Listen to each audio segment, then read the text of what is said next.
Hey, what is going on, everybody? Welcome to the Super Lunch Bros Podcast, episode number 158. I am Brendan. UFC 277, Pena versus Nunes, numero dos.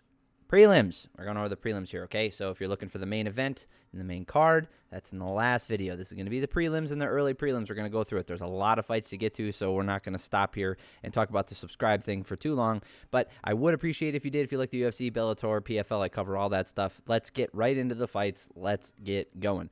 Okay, starting with the featured prelim, Alex the Great White Morono versus Matthew Semelsberger, Semi the Jedi. Okay, so this fight was fun. It was competitive, and both fighters have contrasting styles, so it made it interesting. Morono did enough in the first round and even busted up the outside of Semelsberger's left eye. I gave him that first round 10-9. Second round was pretty close due to the end, but I don't think that was enough. You know, with Semelsberger getting the takedown at the end of the second round, I don't think that was enough to erase the damage that was done by Morono. So I gave Morono that second round as well, 20-18. And in the third and final round here, Semelsberger hurt Morono to start the round, and you can see, if you see, also damage numbers here. So 30-22 in favor of Morono in the first, 47-26 in the favor of Morono in the second, and those were damaging shots, and Semelsberger landed some good ones of his own, and with that takedown, if the striking numbers were closer, maybe we could give it to Semelsberger, but I didn't see it that way. And then in the last round here, 29-26 in favor of Morono, so Morono did land more significant strikes. I just feel like the damage that was done by Semelsberger early on, especially hurting Morono the way he did, gave him that round. I gave it 29-28 in favor of Morono. I could see a 30-27 with that last round, which is why I'm not too upset with the judge. Let's see here. Kent Basinger. Giving him, wow, these are names I've never heard before. Steve Armstrong. Seth Fuller, I think I might have. Not great.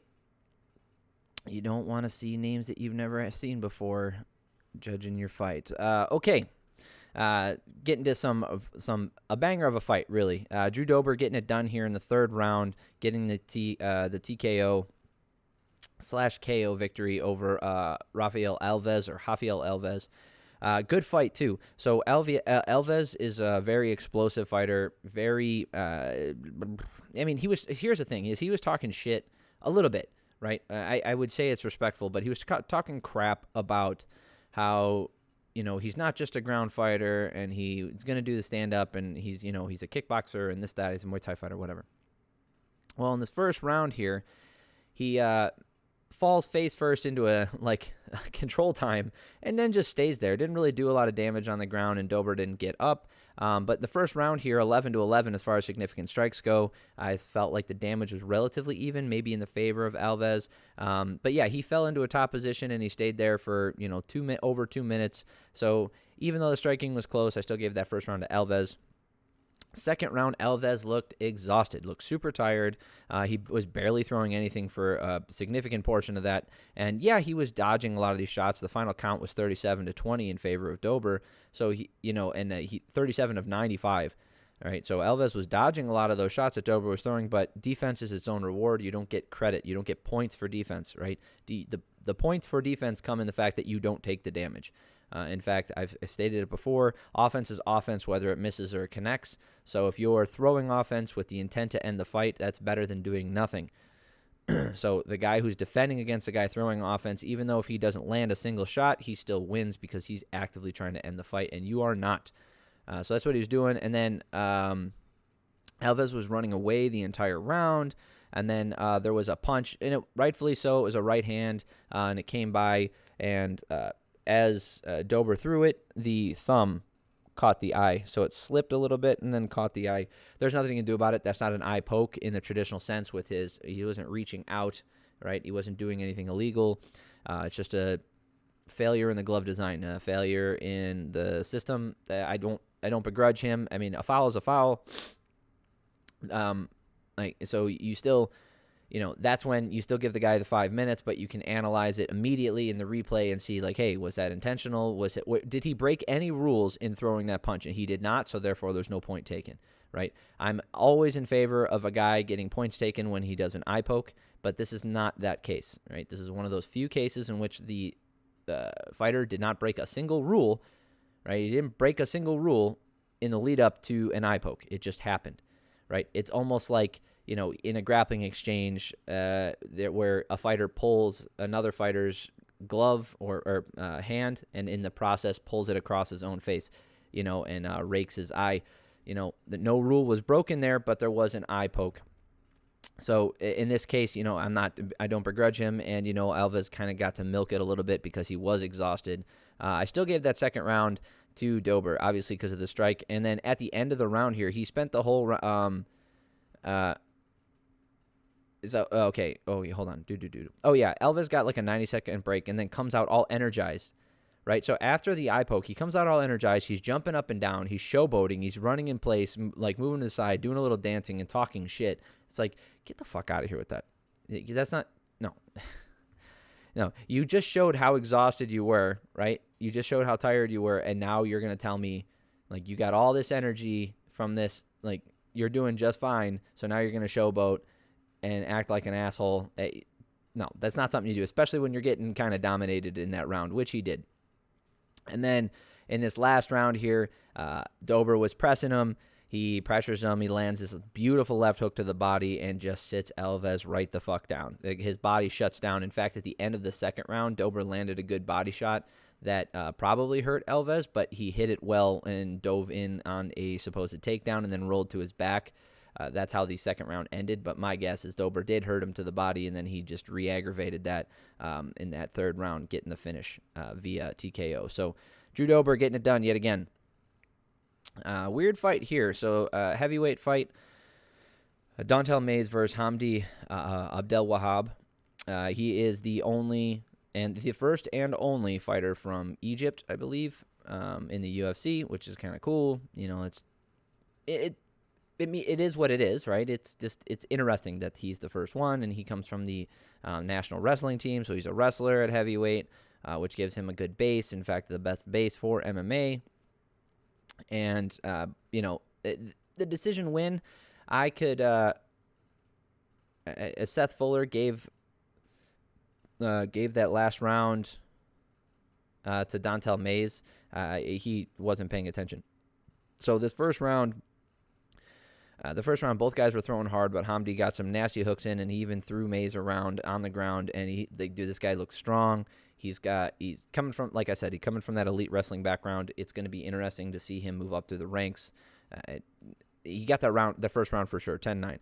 Mays was landing really hard and stunning Hamdi but he couldn't follow up with it.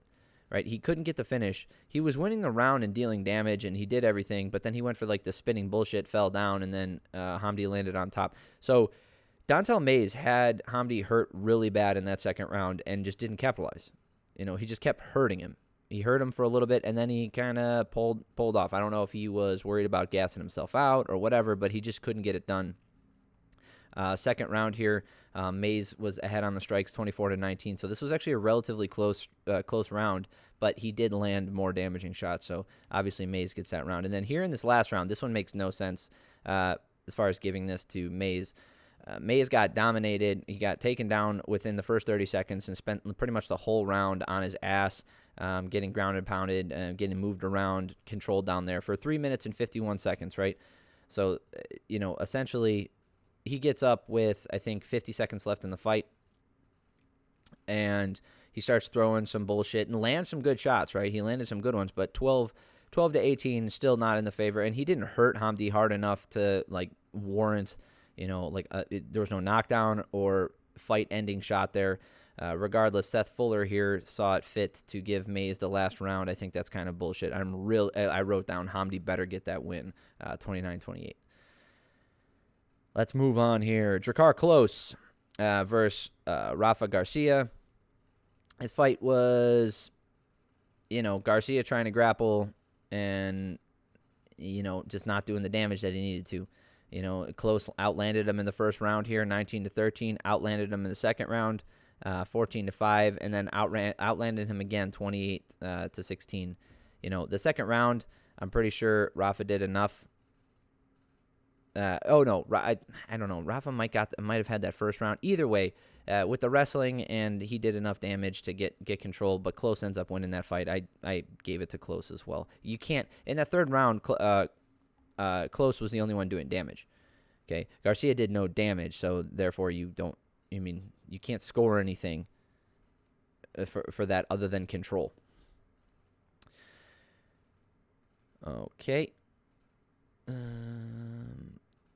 All right. Michael Morales defeating Adam Fugit via KO in the final in the last round here. Early stoppage. There was 2 of them on this card. This was one of them. Fugit did plenty well here, landing 20. The striking numbers 26-25 in favor of Morales, 32-32, tied up here in the second round.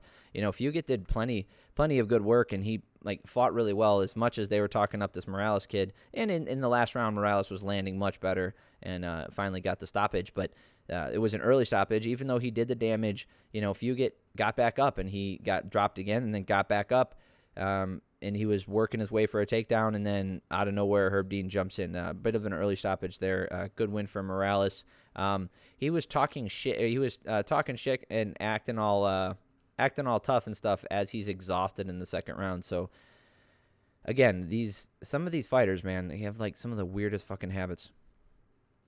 All right, Jocelyn Edwards versus Ji-Yeon Kim. Edwards missing weight. I've said this. I'll say it 100 times. I'll say it 100 more. Dude, you fucking don't take the fight if you can't make weight. Okay?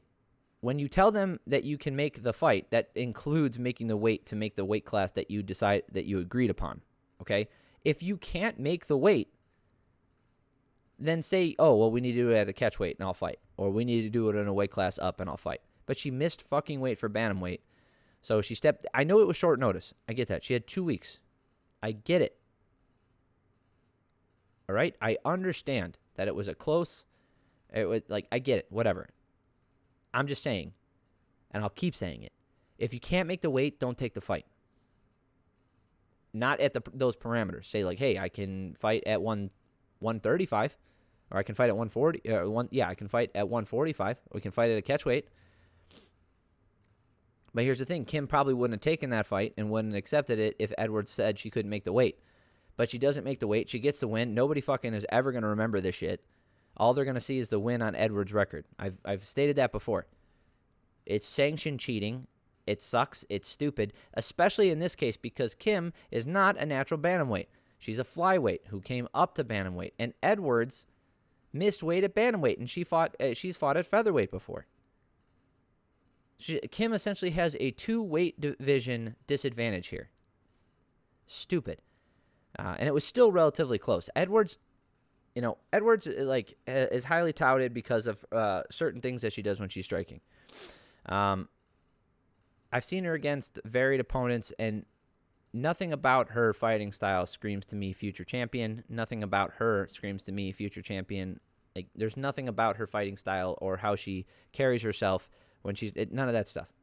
So, whatever. Anyway, I gave Kim the second round, right? It was really close, 34-32 in favor of Edwards as far as significant strikes go, but Kim landed a really nice right hand that snapped Edwards' head back, and that sealed it for me as far as that round goes because it was really close. And this last round I gave to Edwards as well. I had her she did more damage with her strikes too.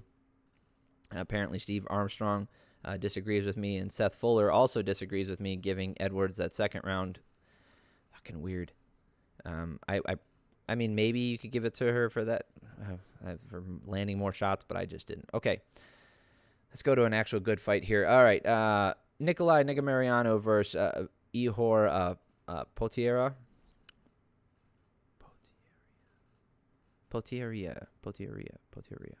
Ihor Potieria. Okay. Anyway, First round was dominated by Morono on the ground, getting a ton of control time. You can see here, 3 minutes and 36 seconds. He gets a takedown and just lays into him. Good ground and pound. Both guys landed pretty well. Negu just, he did way more damage. And then in the second round here, they stayed up. They stood up a lot, and they just wanted to throw down. Both guys had their moments, but Morono landed the better shots. And then eventually he just started rocking Ihor over here, who gets wobbled, ends up against the fence, and he just fucking unloaded, dude.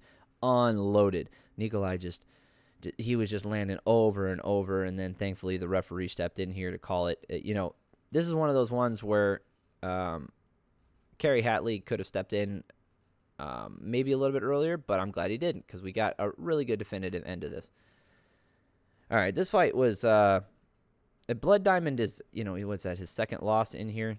He's touted because he's fighting out of city kickboxing. He's like a 50-0 kickboxer or whatever shit, and he's coming obviously the same camp, and he's an African fighting out of New Zealand from the same camp as Israel Adesanya, and he's a former kickboxer. So the storyline kind of writes itself, and they're trying to push him a little bit, and he has his moments on the feet, and he looks pretty good, but. In this first round here, Diamond did fine on the feet, defending against the cage for a bit, but eventually got taken down to the ground. Orion Kosi had 3 minutes of control time and did plenty of damage. You know what? I don't know if Kosi did enough damage. I actually gave that first round to Diamond, and the second round, Diamond did a lot more damage, and I gave that second round to him as well. So. And then the third round, I obviously gave to Orion, having 4 minutes of control time, just dominating Diamond on the ground. I could see giving that first round to Kosi because of the amount of control and because he landed enough total strikes to keep it close, right? Because some of those were on the ground. So 18-23 in favor of Diamond as far as total strikes go. So I just think Blood Diamond did more damage, and yeah, the control time added up and everything. I was okay with giving that first round to Diamond, which is what I did. Anyway, it doesn't matter. Wait, where's my... Oh, no. That was the last fight I watched. Anyway, Kosi did fine, and he missed weight for this. He apologized for it. This is proper. This is how you act properly, right? He apologized. Says, I've never missed weight before. It was a really rough weight cut. I don't know what happened. He apologized to Blood Diamond for it. He wasn't jumping up and down, self-congratulating, doing any of that shit, knowing basically he cheated to get this win. Okay?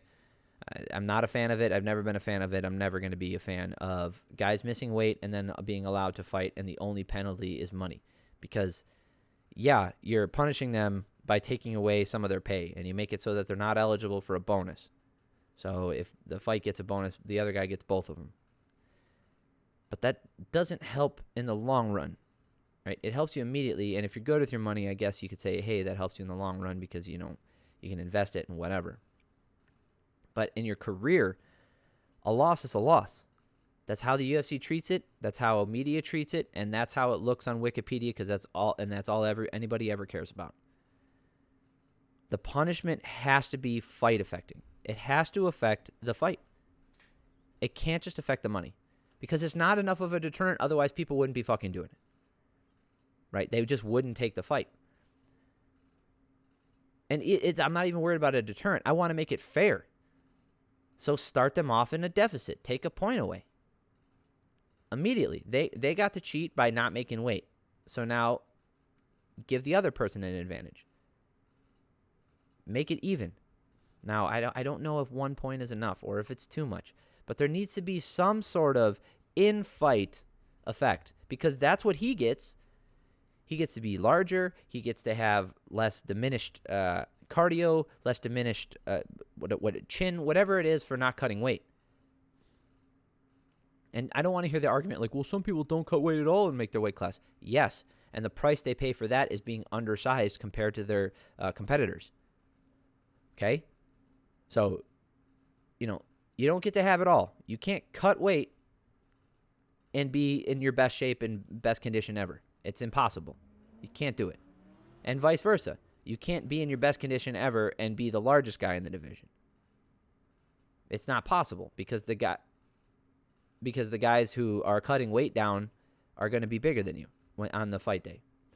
So anyway, I mean, good for Kosi here. I think he's a good fighter. I think Blood Diamond needs a lot of work. You know, the comparisons from Israel Adesanya, I hope they never continue because he does not have the takedown defense nor the fight style to keep up with that kind of hype. So they need to slow that shit down before he gets cut, because they keep trying to match him up against people that can just take him down. All right, that is it. Please, if you like this video and if you make it through here, subscribe to the channel so you know when the next one's coming out. I do PFL, Bellator, UFC, cover most of those fights, and I cover every single UFC fight. I break them all down here. Subscribe to the channel, please. It helps me out. It means a lot to me. And if you're looking for the main card and you watch this one first, it's in the last video. I do cover those. And then if you are looking for oh no, there was no Bellator this weekend. All right, I appreciate it. Let me know in the comments below. Are you guys interested in doing the Dana White Contender Series? Like, I will cover those if people are interested in watching some videos on them. I'll do like a shorter snippets. I'll do like a 5-minute video on it. Not a big deal. If you guys are interested in that stuff, I'll start making them. All right, if this is the last video you watch this week, thank you for stopping by. It means a lot to me, and I love y'all. Hope you have an amazing week.